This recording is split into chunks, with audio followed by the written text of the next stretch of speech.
ജോസ്യൻ ഗ്രിൽമ സ്വാഗതം. ഈ തോട്ടത്തിൽ പുതിയ തളിർപ്പുണ്ടാകുന്നതാണ്.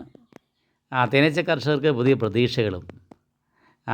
പുതിയ തളിർപ്പുണ്ടായാൽ തേൻ ലഭിക്കാം. ഇത്രയും നാളും കടുത്ത രീതിയിലുള്ള വേനൽ മഴ പെയ്തുകൊണ്ട് ഇപ്പം ഇച്ചിരി മാറി.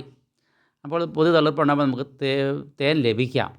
ഇത് 430 ഇനത്തിൽപ്പെട്ട ഒരു റബ്ബർ തോട്ടമാണ്. നല്ല നാമ്പുകളുണ്ട്, പുതിയ നാമ്പുകളുണ്ട്. ആ പുതിയ നാമ്പുകളിൽ നിന്നും ഇപ്പോൾ തേൻ ലഭിക്കാവുന്നതാണ്. ഒരു കണ്ടീഷനുണ്ട്, ഒരു വ്യവസ്ഥയുണ്ട്. മഴ ഇനി തുടർച്ചയായിട്ട് പെയ്യരുത്. മഴ പെയ്താൽ ആ പ്രതീക്ഷയെല്ലാം ഇല്ലാതായിപ്പോരും. ഒരു സെക്കൻഡ് ട്രിപ്പൂടെ ഈ തോട്ടത്തിൽ നമുക്ക് തേൻ ലഭിക്കും. ഇപ്പോൾ എല്ലായിടത്തും ഒരുപോലെയല്ല, കാലാവസ്ഥ മാറി മാറിയായിരിക്കുന്നത്.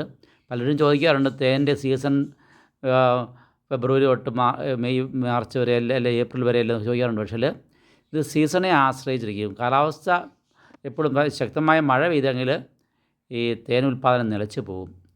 അപ്പോൾ ഈ തുടർച്ചയായിട്ടും മഴ ശേഷം ഒരു റെസ്റ്റ് വരികയാണ്, ഒരു മഴ പെയ്യാതിരിക്കുകയാണ്, കുറച്ച് നാളത്തേക്ക് പെയ്യാതിരിക്കുകയാണെങ്കിൽ ഈ തളിർപ്പുള്ള സ്ഥലത്ത് നല്ലപോലെ തേൻ ലഭിക്കും. പെട്ടികൾ നമ്മൾ വെച്ചാൽ മതി, തേൻ ലഭിക്കും. ഒരു സെക്കൻഡ് തളിർപ്പും ഒരു സെക്കൻഡ് ട്രിപ്പ് കറക്കാനുള്ള ഒരു സാധ്യത ഇവിടെ തെളിയുകയാണ്. ഇല മഞ്ഞ് വീഴ്ചയൊന്നും വീണ് ഇല പോകരുതെന്നേ ഉള്ളൂ. റബ്ബറിൻ്റെ ഇലയെ ആശ്രയിച്ചാണ് തേൻ.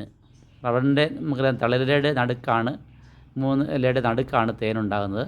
ആ തേനെയാണ് തേനീച്ചകൾ കൊണ്ടുപോയി നെക്ടറിനെ തേനാക്കി മാറ്റുന്നത്.